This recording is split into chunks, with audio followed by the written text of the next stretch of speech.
اس کو ادا کرو. زکوٰۃ آتی ہے زکوٰۃ دو.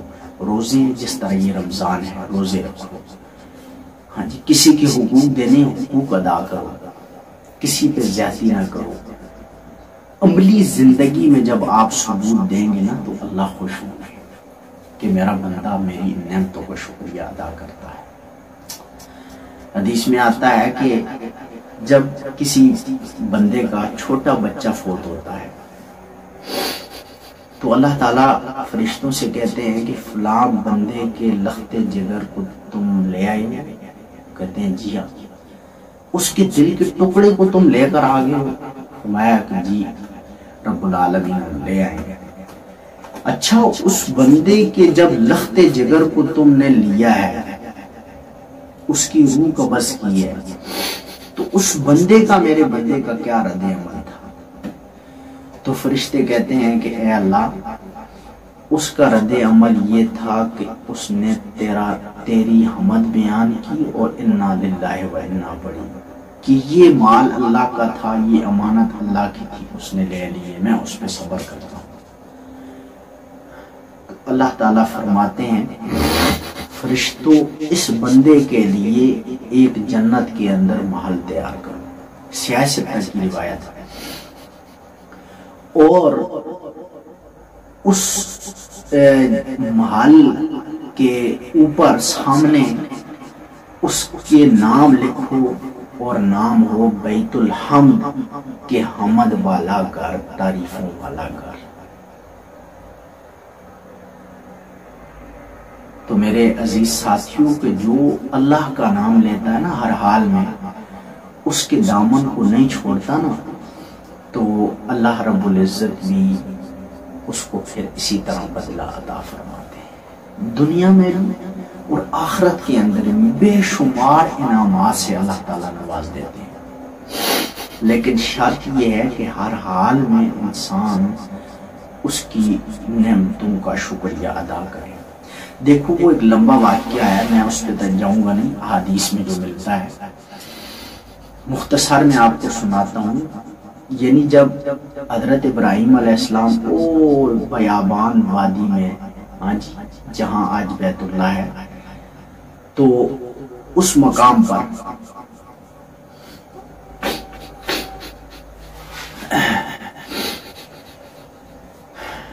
سیدنا ابراہیم علیہ السلام اپنی خامن, اپنی بیوی ہاجرہ اور اپنے بچے حضرت اسماعیل علیہ السلام کو چھوڑ کر آ گئے تھے. تو جب اسماعیل بڑے ہوئے تو وہاں جو قبیلہ آکر آباد, قبیلہ جرم, وہاں سے آپ کی شادی ہوئی. میں آپ کو مختصر سنا رہا ہوں, یہ لمبا واقعہ ہے. تو ابراہیم علیہ السلام جب وہاں آئے, ایک چکر لگایا, جب شادی ہو چکی تھی حضرت اسماعیل علیہ السلام کی, تو آ کر آئے تو آپ کے گھر میں, اسماعیل علیہ السلام گھر میں آپ کی بیوی تھی, آپ نہیں تھے. آپ نے پوچھا کہ اسماعیل, فرمایا کہ وہ کسی کام سے گئے. تو ابراہیم علیہ السلام نے پوچھا کہ اچھا بتاؤ کہ تمہارا گزارا کیسے چل رہا ہے؟ تو وہ کہنے لگے جی بڑا مشکل گزارا ہے, تو کچھ کھانے کے لیے نہیں ہے, گوشت ہے یا پانی ہے اور کوئی چیز نہیں ہے. تو ابراہیم علیہ السلام نے فرمایا اچھا اگر تمہارا میاں آئے تو میرا سلام کہنا اور میرا بتانا کہ وہ آئے تھے, اور ساتھ ان کو یہ پیغام دینا کہ اپنے گھر کی چوکھٹ کو تبدیل کر دیں. ٹھیک ہے, چلے گئے. اسماعیل علیہ السلام واپس آئے تو فرمایا آج کوئی مجھے عجیب سا لگ رہا ہے, کوئی آیا تھا؟ فرمایا جی آپ کے بابا آئے تھے, اس قسم کی شکل و صورت تھی اور آپ کو سلام دیا, کہا کہ اپنے گھر کی چوکھٹ بدل دینا. تو اسماعیل علیہ السلام نے فرمایا کہ انہوں نے مجھے حکم دیا ہے, وہ دے کر گئے ہیں کہ میں تمہیں طلاق دے دوں, تم گھر چلی جاؤ. چوکھٹ سے مراد یہ ہے کہ تم اپنے گھر چلی جاؤ, میں تمہیں نہیں رکھ سکتا. تو پھر وہاں سے پھر اسی قبیلے والوں نے دوسری اپنی لڑکی دی. تو کچھ عرصہ بعد پھر حضرت ابراہیم علیہ السلام آئے تو پوچھا کہ کیسا؟ اسی طرح آئے تو گھر میں اسماعیل نہیں تھے، بیوی سے پوچھا کہ آپ کا گزارا کیسا؟ اس نے کہا الحمدللہ بہت اچھا چل رہا ہے، شکر ہے اللہ پاک کا۔ حالانکہ اس وقت حضور فرماتے ہیں کہ سوائے گوشت اور پانی کے، اور یہ صرف عرب والی اس پہ گزارا کر سکتے ہیں، باقی لوگ نہیں۔ اور چیزیں بھی انسان کی زندگی ہوتی ہے، انسان دن رات کی گوشت نہیں کھا سکتا۔ مشکل تھا، وہاں پہ سبزیاں نہیں تھی، کچھ بھی نہیں تھا، جس کا ذکر ابراہیم سورہ ابراہیم میں ہوا ہے، غیر ذی زرع عند بیتک المحرم، وہ زراعت والی زمین نہیں تھی۔ تو اس نے کہا کہ الحمدللہ۔ تو ابراہیم نے فرمایا اچھا اپنے میاں آئے تو ان کو میرا سلام کہنا اور کہنا کہ اپنی چوکھٹ کو برقرار رکھیں۔ تو جب وہ آئے پوچھا تو فرمایا ایک اس طرح کے بندے آئے تھے ابراہیم نامی، اور انہوں نے کہا اپنے گھر کی چوکھٹ کو برقرار رکھنا۔ تو اسماعیل نے فرمایا علیہ السلام نے کہ میرے والد تھے اور پیغام دے کر گئے ہیں۔ فرمایا کہ وہ میرے والد تھے اور انہوں نے پیغام دیا کہ میں تمہیں اپنے نکاح میں رکھوں۔ تو میرے عزیز ساتھیوں، یہ شکر کا، صبر کا یہ بدلہ تھا کہ ابراہیم کی زندگیاں تو آزمائش کی گھڑیوں میں گزری، آزمائش کی بٹھیوں میں گزری، لیکن پھر بھی وہ ہر حال میں صابر و شاکر تھے۔ ہر اپنے امتحان میں 100 نمبر لے کر پاس ہوئے۔ تو اس گھرانے کے ساتھ وہ اس طرح کی عورت کیسے چل سکتی تھی کہ جو صابرہ نہ ہو، شاکرہ نہ ہو؟ تو اس لیے عزیز ساتھیوں، اللہ کا فرمان ہے، اللہ تعالیٰ کا لَإِن شَكَرْتُمْ لَأَزِيدَنَّكُمْ، اگر تم میری نعمتوں کی قدر کرو گے نا تو میں اس کے اندر مزید اضافہ کروں گا، لیکن جو صبر نہیں کرے گا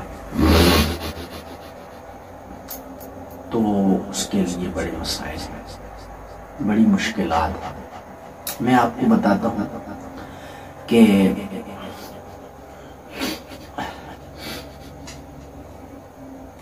حضور کے پاس ایک آدمی، ایک شخص آیا، ثعلبہ بن خاطب، مدینہ میں۔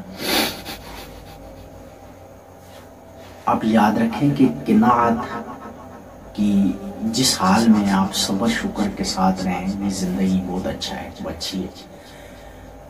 تو اگر آپ یہ کہیں گے جی کچھ بھی نہیں ہے جی، بس مر گئے ہیں جی، ہاں جی ہم غریب ہیں جی، وہ لوگ کیسے ہیں، ان کے پاس اتنی نعمتیں ہیں، یہ ناقدری ہے۔ میں اکثر یہ فرماتا ہوں کہ اپنے سے نیچے لوگوں کو دیکھو، کم از کم اگر کچھ نہیں ہے تو صحت ہے، زندگی ہے۔ کئی ایسے لوگ ہیں کہ جن کی ٹانگیں نہیں ہیں، ہاتھ نہیں ہیں، پاؤں نہیں ہیں، کان کٹے ہوئے ہیں، ان کو دیکھو تو پھر احساس ہوگا کہ اللہ نے ہمارے اوپر کتنے احسان کیے۔ تو وہ شخص آیا ثعلبہ بن خاطب، اس نے کہا کہ حضور میرے لیے دعا کریں کہ اللہ مجھے مال دے دے۔ تو حضور نے فرمایا جس حال میں وہ بہتر ہو شکر ادا کرو، یہ نہ ہو کہ کہیں تمہارے اوپر ایسی انعامات آئیں، ایسے مال آئیں کہ ان کا تم حق ادا نہ کر سکو، اس طرح کا شکر ادا نہ کر سکو۔ آج جس حال میں ہو تو بہتر ہے۔ اس نے کہا نہیں جی آپ ضرور میرے لیے دعا کریں۔ اس نے بار بار اصرار کیا، حضور نے منع کیا، اس نے بار بار اصرار کیا، انکار کرتا گیا۔ تو حضور نے دعا کر دی۔ آپ اللہ کے پیغمبر تھے، آپ امام الانبیاء تھے، اللہ نے آپ کی دعا قبول کی۔ تو اس روایات میں آتا ہے کہ اس کی یعنی دن اور رات بکریاں کی کچھ بڑھتی گئی، اتنی بکریاں، اتنا بڑا اس کا ریوڑ ہو گیا کہ وہ مدینہ جہاں رہتا تھا اس شہر سے، اس آبادی سے اس کو باہر جانا پڑا، باہر کسی گاؤں، کسی ڈیرے کے اندر اس نے جگہ لگائی۔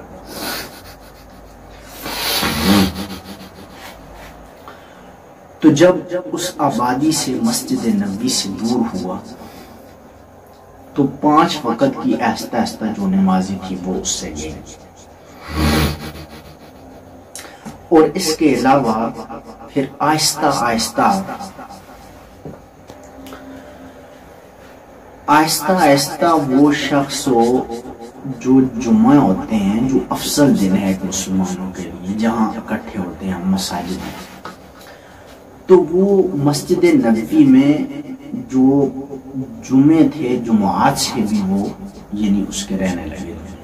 نمازیں تو گئیں حضور کے ساتھ، جو مسجد نبوی میں نمازیں پڑھتا وہ تو گئیں، جمعے بھی آہستہ آہستہ جانے لگے، مال میں بڑھتا گیا، مال اس کا دعا تھی حضور کی دن اور رات ہوا۔ جب حضور کو پتہ چلا کہ فلاں شخص کے پاس مال ہے تو آپ نے زکوٰۃ کے لیے بندے بھیجے۔ دیکھیں اسلامی شریعت جو ہے وہ احکامات پر زور زبردستی بھی زکوٰۃ پہ، نماز پہ جبر کر سکتی ہے۔ ہاں، جو اسلام میں داخل نہیں ہوا ہے اس پہ جبر نہیں ہے، جو اسلام میں داخل ہو گیا ہے تو اگر پھر وہ اعلانیہ اگر کام کرتا ہے گناہ والے یا اس احکام سے روگردانی کرتا ہے تو ایک فرد نہیں، حکومت کے بھی یہ کام ہے وہ کر سکتی ہے۔ ٹھیک ہے جی، سزائیں دینی ہے، یہ احکام پورے کروانے یہ حکومت کا کام ہے، اگر میں آپ کریں گے تو پھر اس میں فساد پڑتا ہے۔ تو جس طرح کہ ابو بکر صدیق رضی اللہ تعالیٰ عنہ نے فرمایا تھا کہ جو زکوٰۃ دیتا تھا حضور کو، اگر وہ ایک رسی بھی اگر آج وہ زکوٰۃ میں نہیں دے گا نا تو میں بھی اس سے پھر بھی جنگ کروں گا۔ تو یعنی وقت کی جو حاکم ہیں وہ سختی کر سکتے ہیں۔ تو حضور نے بندے بھیجے زکوٰۃ کے لیے، تو اس نے یعنی باتیں کرتے کرتے زکوٰۃ کا انکار کر دیا۔ اس نے کہا کہ یہ زکوٰۃ مجھے جزیہ کی بین معلوم ہوتی ہے۔ جب اس نے انکار کیا نا تو حضور نے کے اوپر آیات اتری اور حضور نے اس کے لیے بد دعا کر دی کہ برباد ہو سالبہ۔ بڑی دعائیں کرتا تھا اور اللہ نے آیات اتاری، فرمایا منہم من عاہد اللہ لئن آتانا من فضلہ، سورہ توبہ کی آیات 10واں پارہ ہے، ومنہم من عاہد اللہ لئن آتانا من فضلہ لنصدقن ولنکونن من الصالحین۔ اللہ فرماتے ہیں وہ وعدے کرتا تھا، لئن آتانا من فضلہ، اگر اللہ نے مجھے مال دیا، لنصدقن، میں صدقات دوں گا، ہاں جی ضرور بضرور صدقات دوں گا، لیکن آج فلما آتاہم من فضلہ بخلوا بہ، جب مال ملا بخیل بن گیا تو فأعقبہم نفاقا فی قلوبہم الی یوم القیامہ، اللہ نے پھر اس کی اس ضد کی وجہ سے، عناد کی وجہ سے، اس کی اپنے مال پہ شکر نہ کرنے کی وجہ سے، تو اللہ نے اس کے دل پہ نفاق کی مہر لگا دی، اس کی مذمت میں آیات اتری، اس کے قبیلے کے لوگوں نے اس کو خبر دی کہ تمہارے حق میں تو وہ مذمت کی آیات اتری ہیں، کیوں نہیں زکوٰۃ، بکریاں کچھ دے دیتا کیا ہو جاتا۔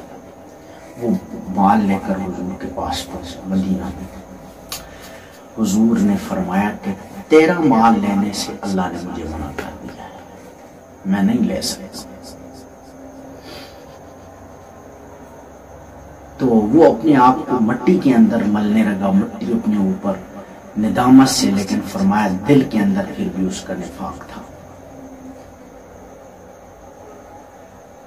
تو پھر بعد میں ابو بکر صدیق پہ جب دور خلافت آیا اس میں وہ زکوٰۃ لے کر آیا، انہوں نے منع کر دیا۔ حضرت عمر فاروق کے دور میں آیا، انہوں نے منع کر دیا۔ عثمان غنی کے دور میں آیا، انہوں نے بھی منع کیا، اور سب نے یہ کہتے ہوئے منع کیا کہ جس مال کو اللہ کے رسول قبول نہیں، جنہوں نے نہیں کیا، تو اس مال کو ہم بھی قبول نہیں کر سکتے۔ تو میرے عزیز ساتھیوں، آج ہم دیکھیں کہ ہم کس حال میں کھڑے ہیں، کہ نعت کی زندگی، تھوڑے کی اوپر صبر شکر، یہ بہت بہتر ہے۔ اسی لیے حدیث میں آتا ہے کہ جو فقراء لوگ ہیں، مساکین لوگ ہیں، تو وہ کل قیامت کے دن 500 سال پہلے جنت کے اندر داخل ہوں گے۔ جو مالدار لوگ ہوں گے ان سے حساب کتاب لینے کے بعد ان کا فیصلہ ہوگا کہاں جانا ہے اور کہاں نہیں جانا۔ تو اللہ تعالیٰ ہمیں اپنی جتنی بھی اس نے ہمیں نعمتیں دی ہیں، تھوڑی ہیں بہت ہیں، اللہ تعالیٰ ہمیں اس کے اوپر صبر شکر کرنے کی توفیق عطا فرمائے۔ وآخر دعوانا الحمدللہ رب العالمین۔